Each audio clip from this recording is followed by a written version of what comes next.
Jeff Bagwell was paid $17 million while unable to throw a baseball. What followed felt like one of baseball's most horrible crimes, even if no law was broken. This is the story of how money, suspicion, and silence almost destroyed a Hall of Fame legacy. Jeff Bagwell was a monster at the plate. The Houston Astros first baseman crushed 449 home runs across 15 seasons. He won the 1994 MVP award in a strike-shortened season. He made 4 All-Star teams. He earned 3 Silver Slugger awards. He stayed loyal to one franchise his entire career. But this story isn't about those achievements. This is about the scandal that almost destroyed it all. Bagwell compiled a remarkable statistical record during his career. His batting average stood at 297. He collected 2,314 hits. He drove in 1,529 runs. He scored 1,517 runs. He achieved something unique in baseball history. He's the only player to record 6 consecutive seasons with at least 30 home runs, 100 RBIs, 100 runs scored, and 100 walks. By 2005, Bagwell's body was breaking down. A chronic shoulder condition filled his joints with bone-on-bone wear. He couldn't throw a baseball without excruciating pain. 4 years of constant agony had worn him down physically and mentally. He tried to keep playing despite the limitations. Arthroscopic surgery didn't help his condition. His last real productive season was already behind him, but he was still owed a massive payday from his contract. The Astros had a serious financial problem. Bagwell was contractually guaranteed $17 million for the 2006 season, but he couldn't physically perform at a major league level. The team desperately wanted their money back. On January 27, 2006, Houston filed an insurance claim with Connecticut General Life Insurance Company. They sought to recoup $15.6 million. That's over 90% of his total salary. Their argument was simple and direct. Bagwell was totally disabled, but Bagwell strongly disagreed with this assessment. He still wanted to play baseball. He planned to attend spring training camps. His agent Barry Axelrod said he believed Bagwell would be ready to perform. The insurance company saw things very differently. Connecticut General Life Insurance denied the claim on March 13th. Their reasoning was technical but absolutely devastating. They said Bagwell's condition hadn't changed between his last game and when the policy expired on January 31st. Bagwell was absolutely furious with the situation. He accused the Astros of prioritizing money over his career and well-being. Quote, "It's just amazing how bad they don't want me to play. They just want to collect their money. It's an awkward situation. It probably will never be fixed between me and the Astros." Despite the obvious tension, Bagwell showed up to spring training. He played in exhibition games. He even played first base in back-to-back contests. But the pain was too much to bear. He couldn't make the throws he needed to make. On March 25, 2006, the Astros placed him on the disabled list. His career was effectively over at that moment. The insurance battle continued behind closed doors for months. The financial dispute revealed something truly ugly about professional sports. Here was a franchise icon, someone who'd given everything to one organization for 15 years. But when money was involved, loyalty completely disappeared. The Astros general manager Tim Purpura expressed deep anxiety about the situation. He noted the complexity and lack of precedent in similar cases. Quote, "You don't collect on the claim until he's actually missed time." The business side was getting extremely messy. Bagwell felt completely betrayed by the organization he'd served faithfully. The insurance filing came just days before their policy expired on January 31st. The timing looked calculated and cold to outside observers. The dispute highlighted a fundamental tension in professional sports. It showed the conflict between a player's identity and desire to compete. It also showed a team's financial risk management priorities. Watching guys like Bagwell used to be appointment viewing for baseball fans. And today, with FUBO, it still can be. Whether it's today's stars or Hall of Fame throwbacks, FUBO gets you every pitch, every moment, every dramatic storyline. Don't miss the action that defines legacies. The insurance fight was just the beginning of Bagwell's long troubles. When he became eligible for the Hall of Fame in 2011, new problems emerged immediately. Despite truly elite statistics, his vote totals were surprisingly low. In 2011, he got just 41.7% of votes. He needed 75% to get in. This was shocking, given his credentials. The issue wasn't his impressive numbers on the field. It was suspicion about performance-enhancing drugs. The steroid era had made voters extremely paranoid.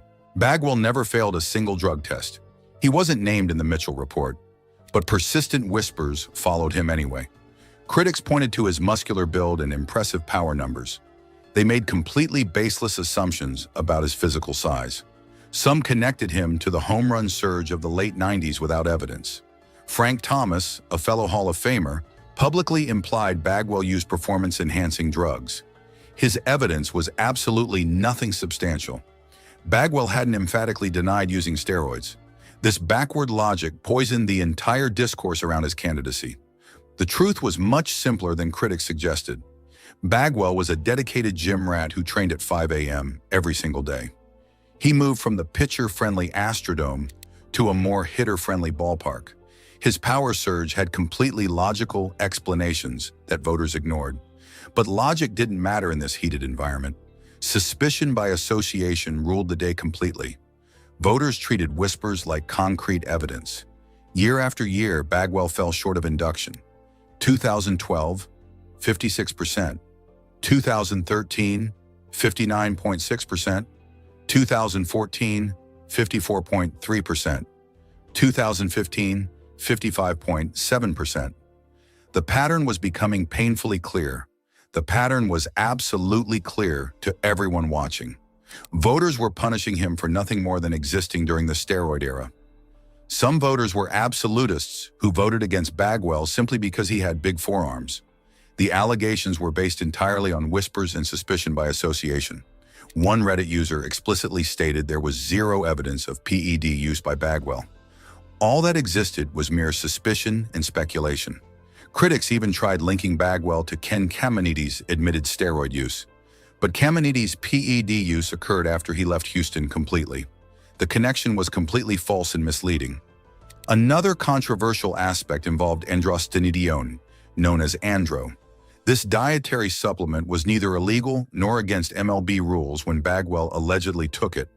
It was later banned by the league, but its legal status at the time distinguished it from actual banned steroids. In 2016, something finally shifted in Bagwell's favor. His vote total jumped significantly to 71.6%.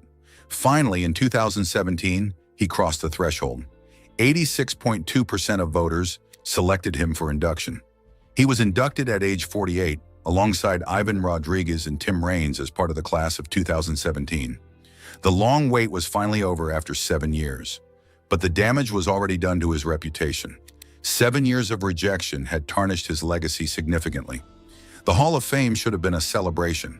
Instead, it felt like vindication for something he never did. The irony was absolutely stark and painful. Bagwell's reputation was hurt more by money disputes than by drug allegations.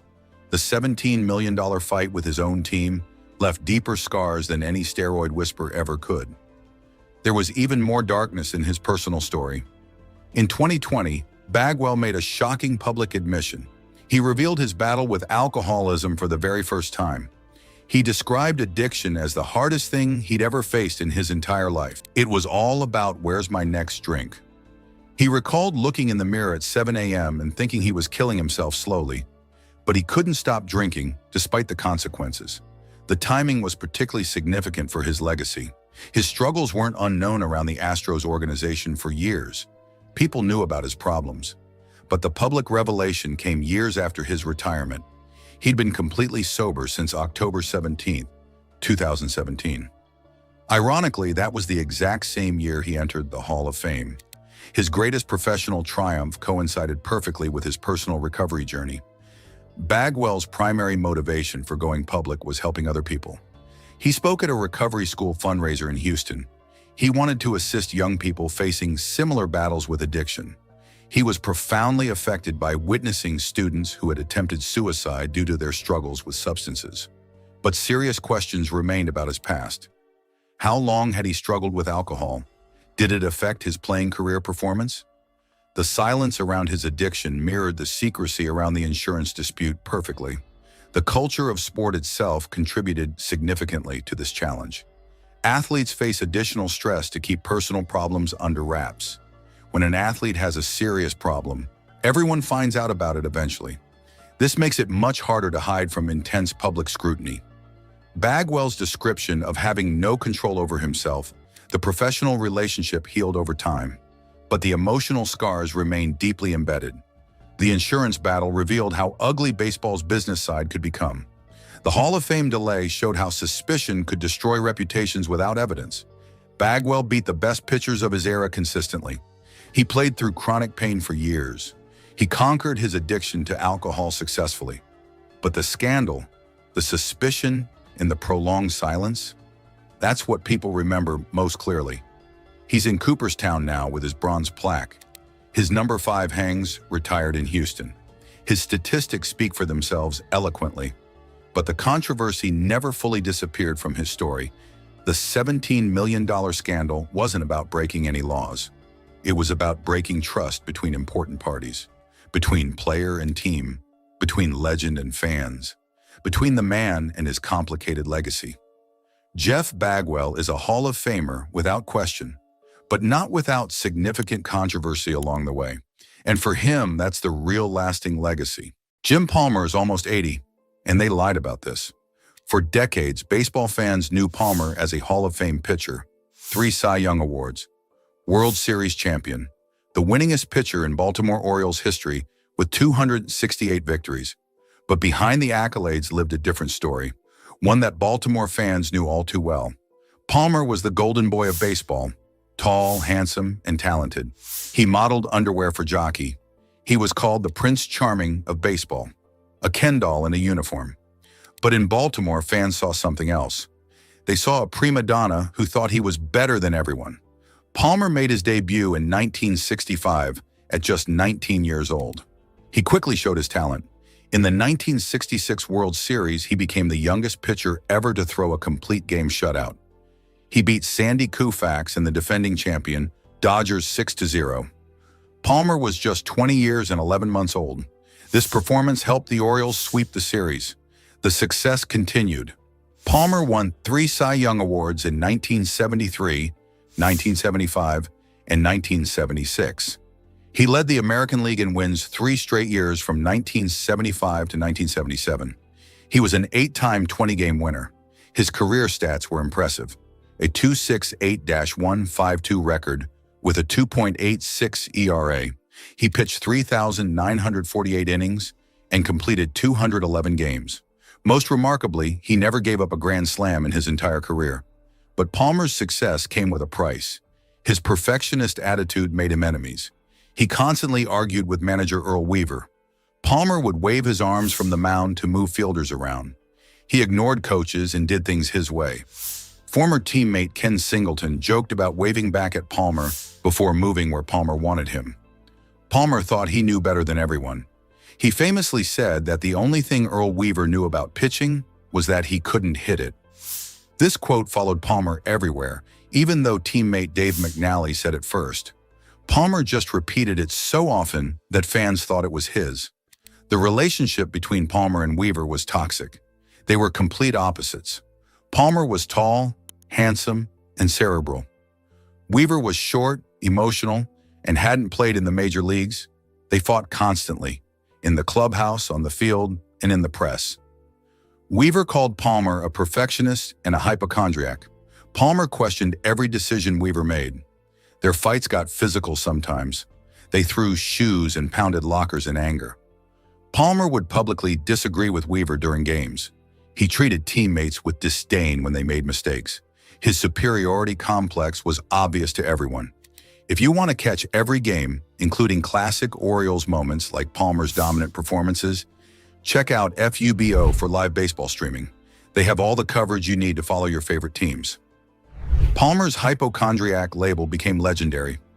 Weaver joked that while the Chinese tell time by the year of the dragon or horse, he told time by Palmer's injuries. The year of the back, the year of the elbow, the year of the ulnar nerve. Palmer complained about aches and pains constantly, yet somehow he still pitched 300 innings per season regularly. This contradiction showed Palmer's real problem. He wasn't actually fragile. He was a workhorse who logged incredible innings, but his constant complaining made everyone think he was weak. Palmer admitted later that he earned the hypochondriac label. He was ahead of his time in understanding athlete health and recovery. But in the 1970s, this looked like whining. Palmer's good looks and modeling career made things worse. Playing for a blue-collar manager in a blue-collar city, his finer qualities were resented. Fans saw his intelligence, good looks, and perfectionism as arrogance. A Baltimore magazine poll asked readers which player they least wanted their sons to be like. Palmer won overwhelmingly. The Orioles fans even booed Palmer at Memorial Stadium when his performance declined. His salary disputes in the mid-1970s fueled more resentment. Fans thought he cared more about money than the team. Palmer's outspoken nature made him a target. He criticized teammates publicly and questioned management decisions constantly. Baseball writer Thomas Boswell wrote a piece in Playboy called "Will the Real Jim Palmer Please Stand Up?" It highlighted how confusing Palmer's image was. Outside Baltimore, he was a sex symbol and baseball star. Inside Baltimore, he was seen as a selfish prima donna who thought he was too good for everyone. Palmer's perfectionism showed in strange ways. He never surrendered a grand slam in nearly 4,000 innings pitched. This wasn't luck. It showed his ability to perform under pressure. But fans focused on his complaints instead of his clutch performances. His strategic understanding of the game was remarkable. He could read hitters and situations better than most pitchers. The 1973 Cy Young Award controversy showed Palmer's complicated legacy. He beat Nolan Ryan despite Ryan having more strikeouts. Modern fans argue Ryan deserved it. Palmer's success came from limiting home runs and pitching effectively to contact. He had an elite defense behind him with Brooks Robinson and Mark Belanger. But critics said he was overrated compared to power pitchers like Ryan. Palmer's era had different priorities than today's game. Wins and ERA mattered more than strikeouts. Palmer's 2,212 career strikeouts seem low now, but his ability to go deep into games and limit damage was valuable. He understood how to pitch to his strengths in his team's defense. This intelligence was seen as arrogance by many. Despite the constant drama, Palmer and Weaver won together. 6 division titles, 4 American League pennants, and 3 World Series championships. Their toxic relationship somehow produced incredible results. Both men were stubborn and obsessed with winning. The constant fighting created a high-pressure environment that pushed everyone to excel. Palmer retired in 1984 and moved into broadcasting. He worked for ABC and ESPN, covering major games including the World Series. His analytical skills translated well to television. He could explain complex strategies to average viewers. Palmer also continued his modeling career and became a successful spokesperson. Later in life, Palmer's image softened. His stepson's autism diagnosis changed him. He became more focused on relationships and philanthropy. Palmer worked extensively with the Cystic Fibrosis Foundation and raised over $1 million from 1996 to 2001. He supported autism research and other charitable causes. A touching moment came during an Orioles broadcast when Palmer broke down sobbing after learning about teammate Mike Flanagan's suicide. One fan called it the most human moment I ever saw watching sports on television.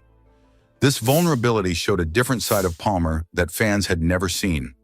Palmer was inducted into the Hall of Fame in 1990 on his first ballot with 92.6% of the vote. This was among the highest percentages ever for a first ballot pitcher. His number 22 was retired by the Orioles. Despite modern arguments about whether he's overrated, his place in history is secure. The hypochondriac label was unfair. Palmer's complaints about injuries were actually advanced thinking about athlete health. He understood his body better than most players of his era. His ability to pitch through pain while managing his conditions showed intelligence, not weakness.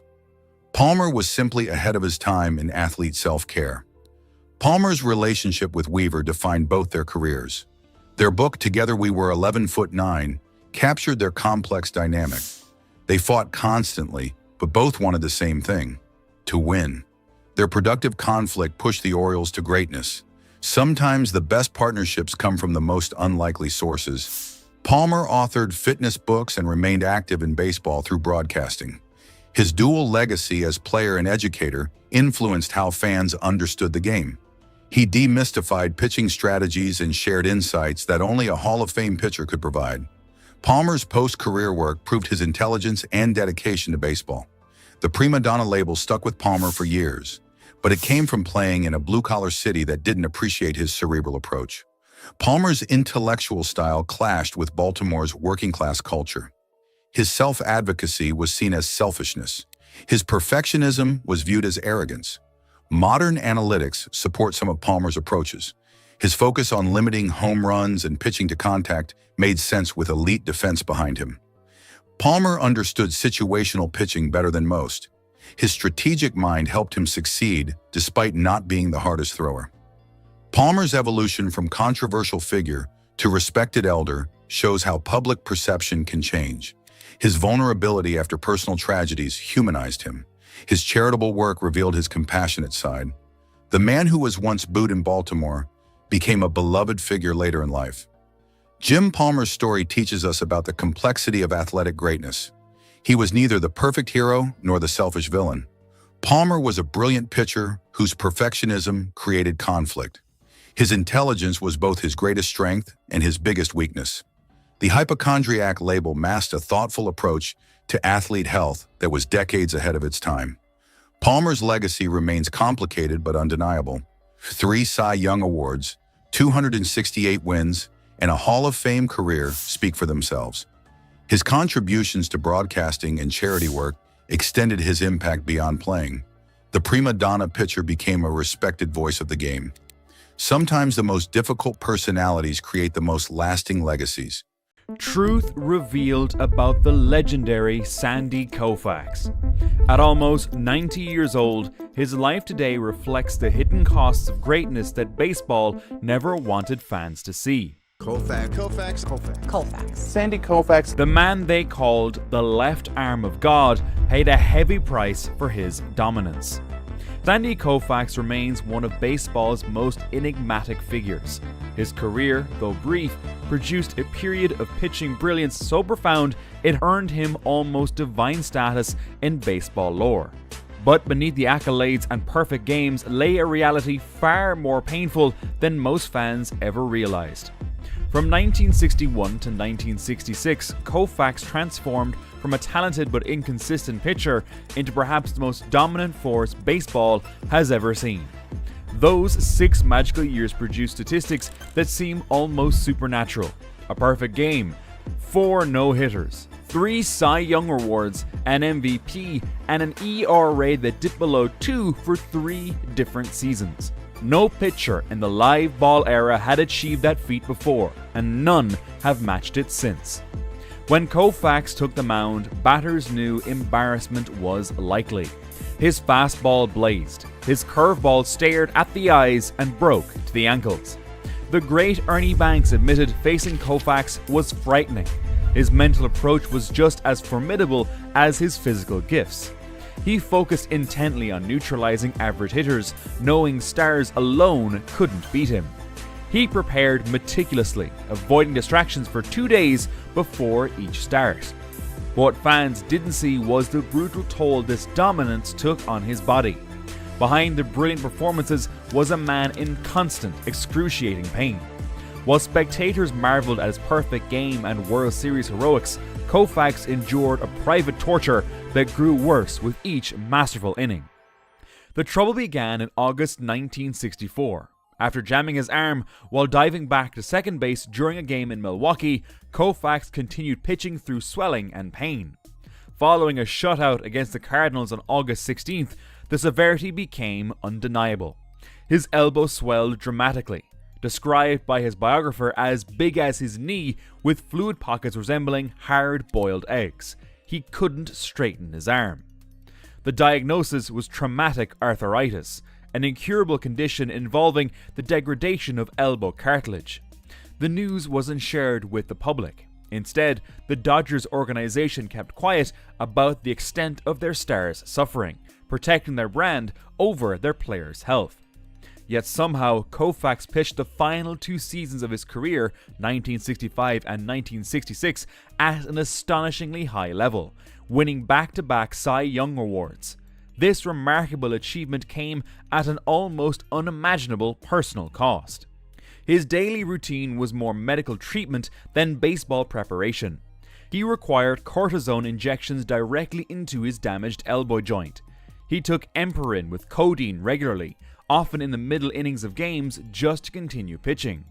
Butazolidine, a powerful anti-inflammatory drug originally developed for horses and later deemed unsafe for long-term human use, became part of his regimen, sometimes multiple times daily.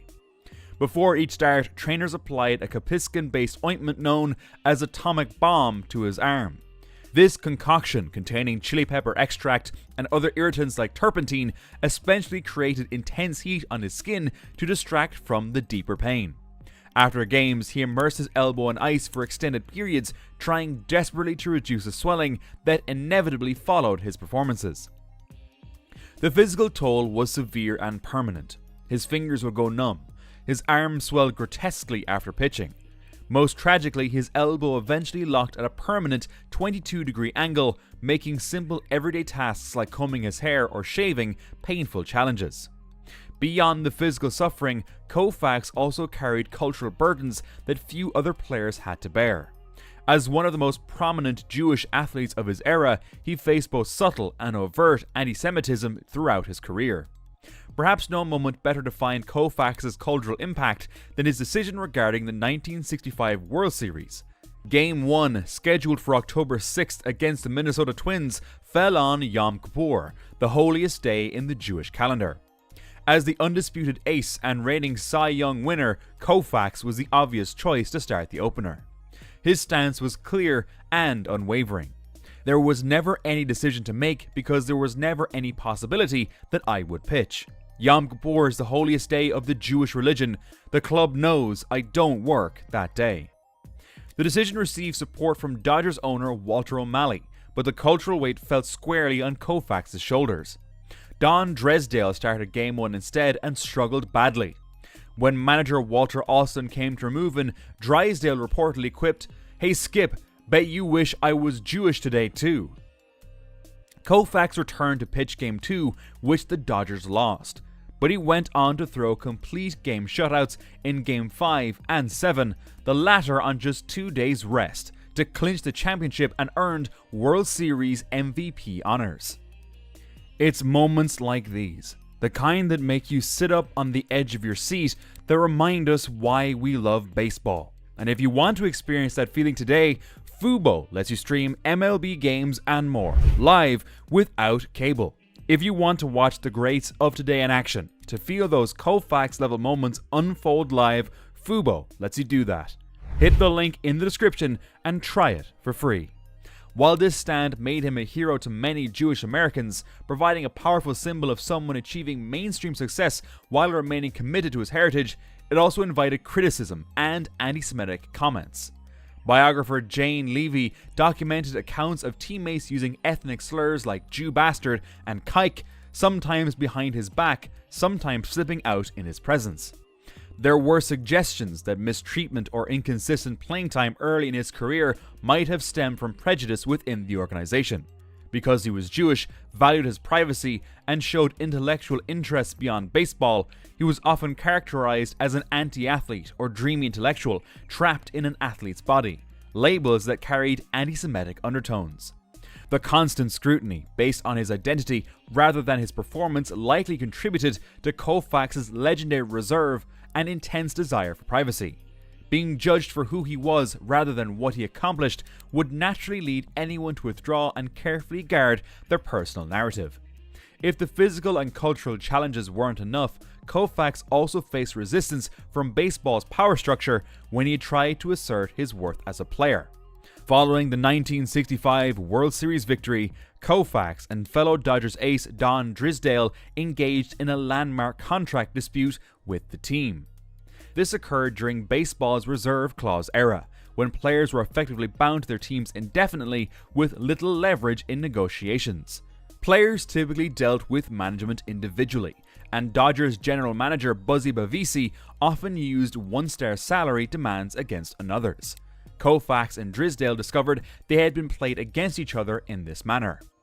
In February 1966, they responded with an unprecedented joint holdout, demanding a 3-year, $1 million contract to be negotiated as a package deal. Their strategy hinged on solidarity. One wouldn't sign unless the other signed. This unity directly challenged baseball's established power structure. The Dodgers organization resisted fiercely, opposed to both multi-year deals and negotiating with the player's agent. The team launched a public relations campaign portraying Koufax and Drysdale as greedy, resulting in significant criticism from fans and media. But the pitchers held firm. After a 32-day standoff, the holdout ended on March 30th, 1966. While they didn't achieve their 3-year goal, Koufax and Drysdale secured record-breaking 1-year contracts. $130,000 for Koufax, the highest salary in baseball, and $105,000 for Drysdale. This battle is now recognized as a pivotal moment in baseball labor history, the first significant collective action by star players challenging owners' absolute power under the reserve clause. It helped pave the way for future collective bargaining, salary arbitration, and eventually free agency. The success of their strategy demonstrated the potential power of players standing together against the entrenched system. Despite this victory, Koufax paid a price for challenging baseball status quo. His final season in 1966 was incredibly perhaps his finest. He won a career-high 27 games with a career-best 1.73 REA and earned his 3rd Cy Young Award. Yet the damage to his body had reached a critical point. By season's end, doctors, including team physician Dr. Robert Kurlan, warned him that continuing to pitch would almost certainly lead to permanent disability and loss of normal function in his left arm. On November 18, 1966, just weeks after receiving his 3rd Cy Young Award, Sandy Koufax stunned the baseball world by announcing his retirement at the age of 30. He cited the medical advice and his desire to maintain long-term use of his arm as the primary reasons, choosing health over fame and records. He reportedly feared the long-term effects of the medications he was taking and worried about catastrophic injury if he continued. The decision was shocking, precisely because he was still, unquestionably, the best pitcher in baseball. Koufax's ordeal highlights the primitive state of sports medicine in the mid-1960s. Today, his condition might have been identified as a UCL tear treatable with Tommy John surgery. But that procedure wasn't pioneered until 1974, 8 years after Koufax retired. Dr. Frank Jobe, who developed the surgery, reportedly lamented that it wasn't available for Koufax. Facing permanent disability with no viable surgical solution, his only option was to walk away. While forced by medical necessity, Koufax's retirement was also a significant act of personal agency. At the absolute peak of his powers, receiving unanimous acclaim and record salaries, he consciously chose long-term health over more glory. He decided to buy back the future use of his arm, as he put it. In an era where athletes often push beyond breaking points, Koufax made the difficult choice for his future quality of life. Even in retirement, however, Koufax couldn't escape controversy and invasion of his privacy.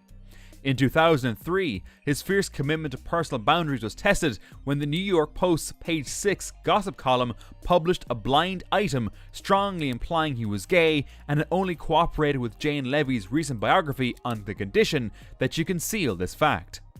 Deeply offended by what he viewed as a baseless invasion of his privacy, Koufax took decisive action. He severed his 48-year relationship with the Dodgers organization, noting that both the Post and the Dodgers were owned by Rupert Murdoch's News Corporation at the time. He stated he would no longer attend spring training, visit the stadium, or participate in any team activities while News Corp remained the owner. The incident sparked considerable media discussion about journalistic ethics, the nature of gossip, Koufax's legendary privacy, and lingering stigma surrounding homosexuality in sports.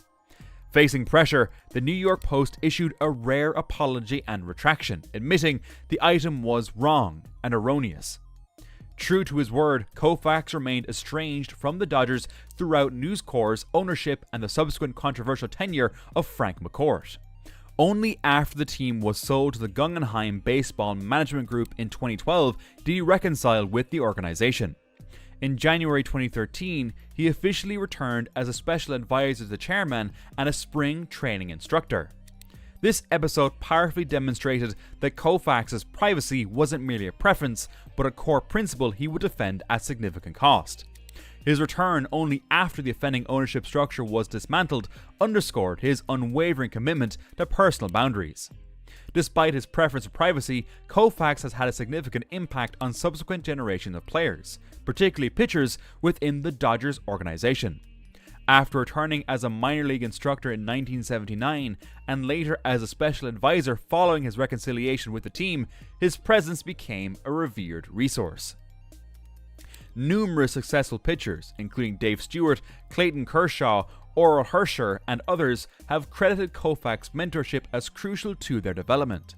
His coaching style focused less on mechanical overhauls and more on mental approach and fundamental principles, famously advising Stewart simply to pull his cap lower for a more intimidating look, and reminding Kershaw to stay tall.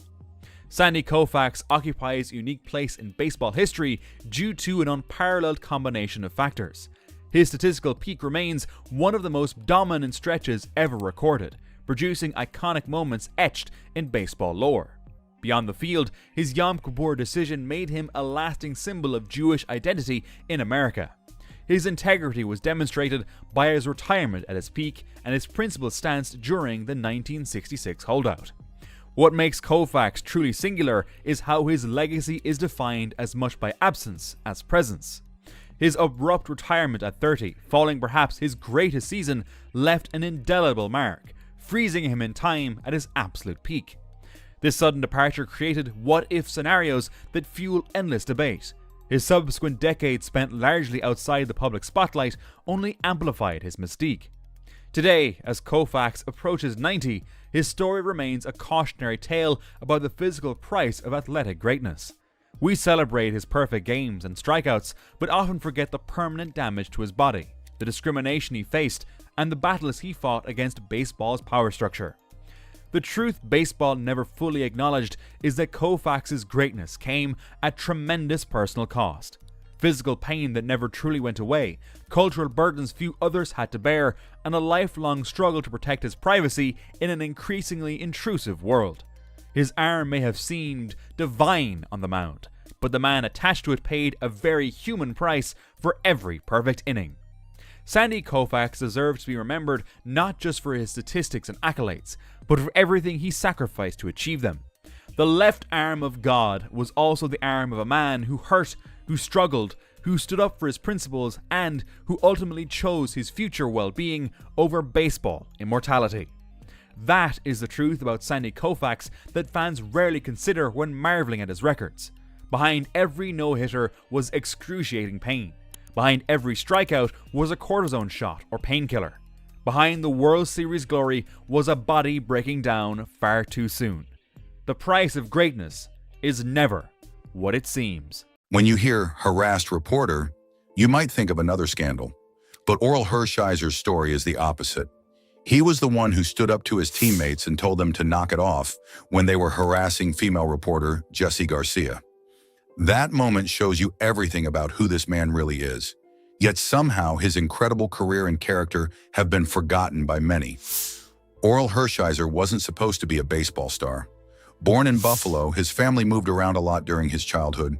He showed some promise early, placing third in a national hit, run, and throw competition at age 8. But promise doesn't always lead to success.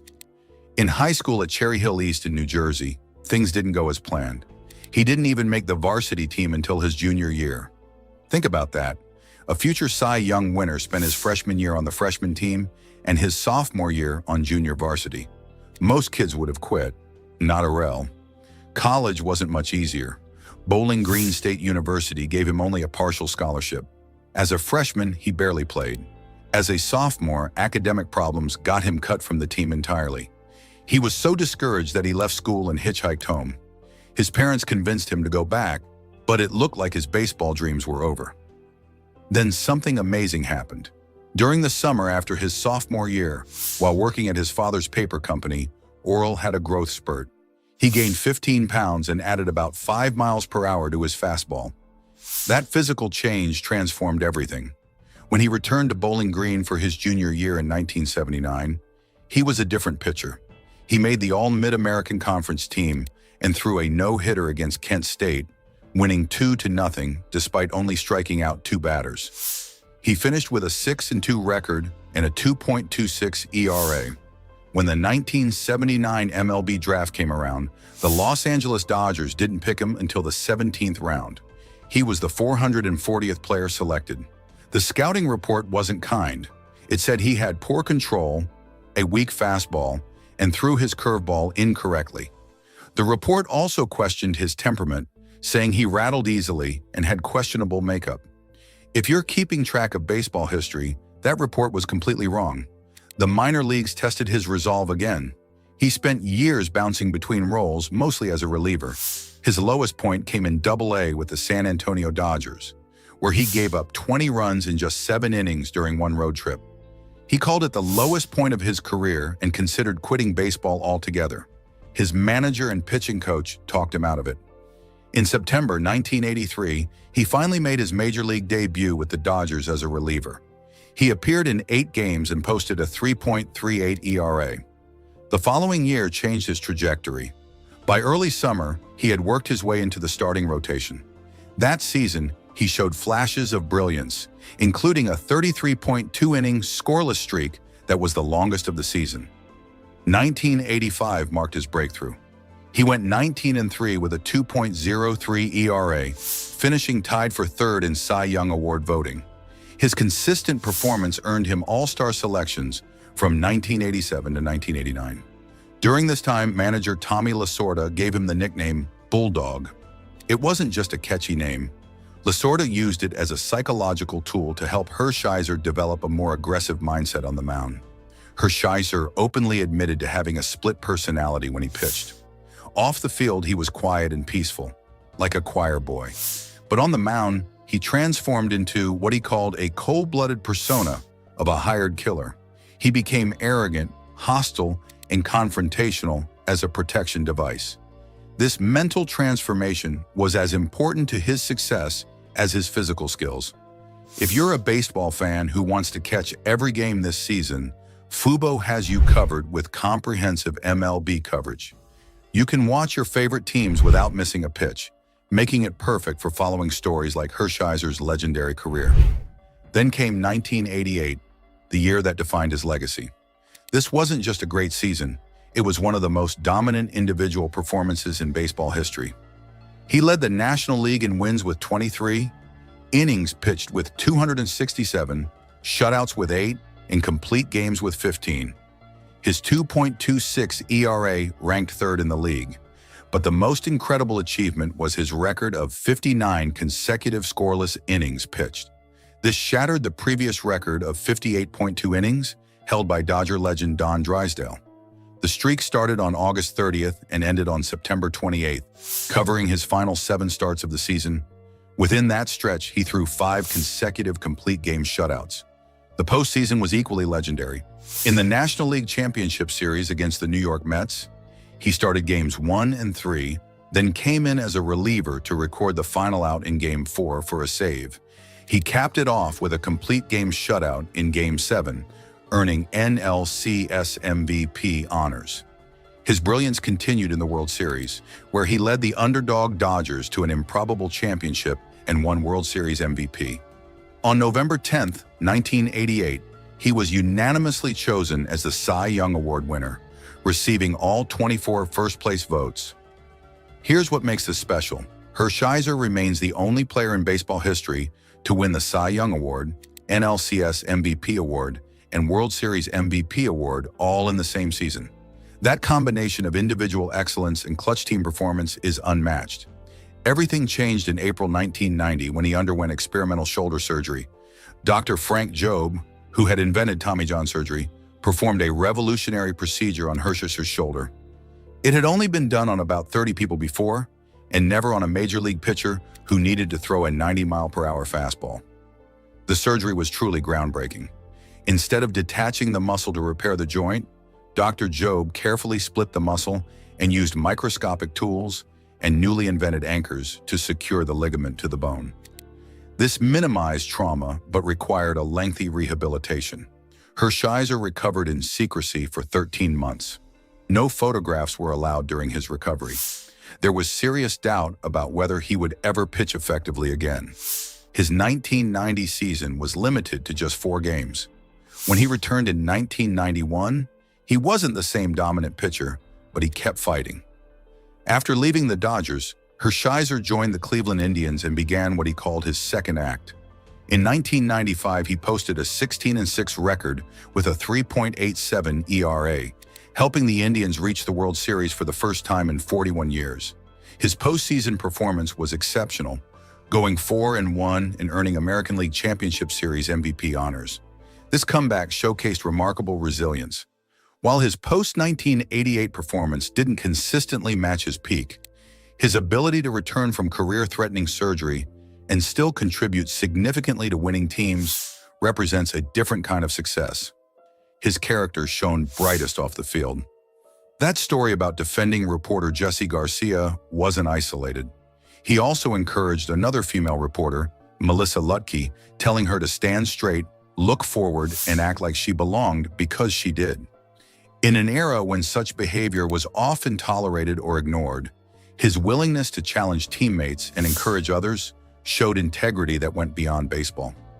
Hershiser finished his 18-season career with 204 wins, 150 losses, a 3.48 ERA, and 2,014 strikeouts.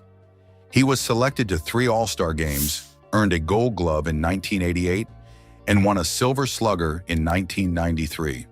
Notably, he remains the only player to win both National League and American League Championship Series MVP awards.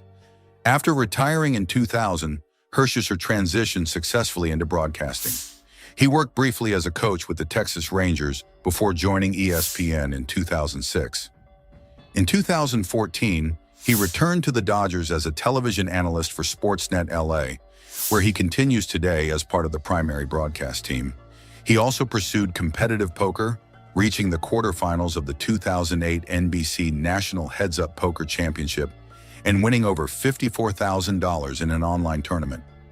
Perhaps most meaningful is his relationship with Bowling Green State University. He has become a major donor, helping raise millions for field enhancements. He will receive an honorary doctorate in leadership studies during spring 2025 commencement. He often says there is no Orel Hershiser without Bowling Green. The Hall of Fame remains his biggest disappointment. Despite his legendary 1988 season, the Baseball Writers Association dropped him from the ballot after just 2 years. He received 11.2% of votes in 2006, but fell to 4.4% in 2007, below the 5% threshold to remain eligible. Critics point to his overall career statistics. Beyond 1988 and a strong 1985, they argue his resume resembles a good, solid starter rather than a spectacular one. The quick dismissal by voters reflected emphasis on sustained statistical excellence over peak performance. Today at 66, Orel Hershiser lives a full life as a broadcaster, philanthropist, and family man. While some might say how he lives is sad without Hall of Fame recognition, his legacy transcends Cooperstown. He transformed from a late bloomer who faced constant rejection into a World Series champion who stood up for what was right. His story proves that greatness isn't just about statistics, but about character and making a difference when it matters most. Most baseball fans remember Bert Blyleven as a Hall of Fame pitcher with incredible stats. But there's a darker story hidden behind those numbers. A story of crude gestures to fans, toxic behavior toward teammates, and questionable choices that would shock you. This is the side of Blyleven they don't want you to know about. Picture this: May 31st, 1976, Metropolitan Stadium. The home crowd is booing their own pitcher. And what does Blyleven do? He makes an obscene gesture, what newspapers called an arm signal that will never appear in the Boy Scouts manual. Then he tells reporters, "I couldn't care less about the fans." This wasn't just a bad day. This was who Bert Blyleven really was. But here's the real mystery. A pitcher with 287 wins and 3,701 strikeouts, 5th all-time, gets rejected by the Hall of Fame for 14 years. 14 years!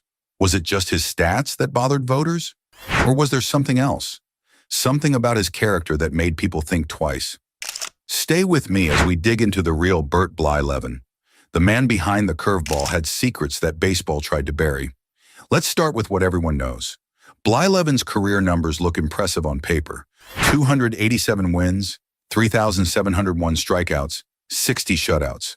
Those are Hall of Fame numbers, right? Well, not so fast. Here's what they don't tell you. Blyleven also lost 250 games. That's a lot of losing. His winning percentage was just .536, barely above average.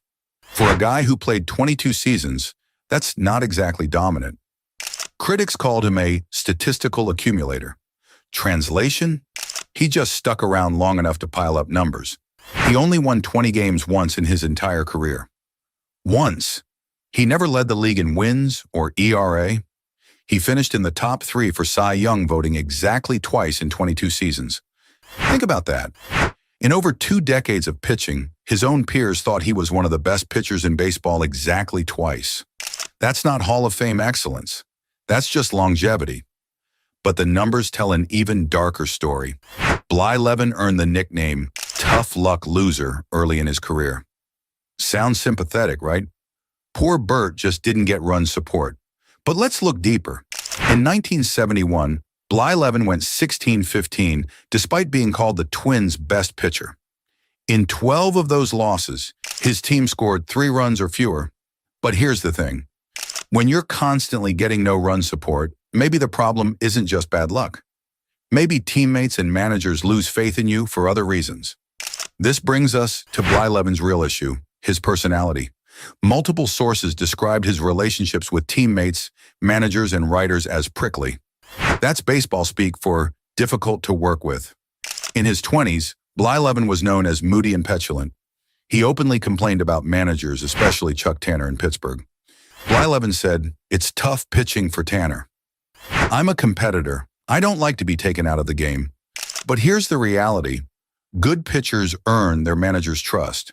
They don't constantly complain about being pulled. The friction wasn't just with managers. Blyleven had salary disputes with Twins owner Calvin Griffith in 1974 that put his relationship with the front office in freefall despite getting a raise. This guy had a talent for burning bridges wherever he went. But the real dark side of Bert Blyleven came out in specific incidents that showed his true character. We already mentioned the obscene gesture to Twins fans in 1976. But that was just the beginning. After making that gesture, he was fined and ordered to make a public apology by AL President Lee MacPhail. The fact that league officials had to step in tells you everything about how bad this was. Then came 1980 and the Pittsburgh Pirates walkout. Blyleven literally quit on his team mid-season. He walked out after being pulled from a game and demanded a trade. His excuse? Non-support and lack of confidence from my manager. But his teammates were shocked by his departure. When your own teammates are surprised you quit, that says something about your character. The media vilified him as an entitled millionaire who symbolized everything wrong with skyrocketing salaries in professional sports. After he came back, he went on what he called a silence kick, refusing to do interviews. This is not how a team leader behaves. But perhaps the most disturbing incident happened in 1982. While injured, Blyleven coached a Little League team. During this time, he gave children chewing tobacco so they would look more like real pros. Let that sink in. A grown man gave tobacco to kids. In today's world, that would end a career instantly. These weren't isolated incidents. They were a pattern of poor judgment and selfishness that followed Blyleven throughout his career. Want to watch all the baseball action that Blyleven was part of? Platforms like FUBO make it easier than ever to stream every game live, so you never miss the drama unfolding on the field. But back to Blyleven's numbers. Even his supporters had to admit his stats came with major red flags. In 1986, he set a major league record by giving up 50 home runs in a single season. 50 and 96 home runs over 1985 to 86 combined. That's not just bad luck. That's a serious problem with your pitching. Sure, he still went 17-14 that year, but think about what that means. His team had to score constantly just to keep him competitive. That's not elite pitching. That's batting practice.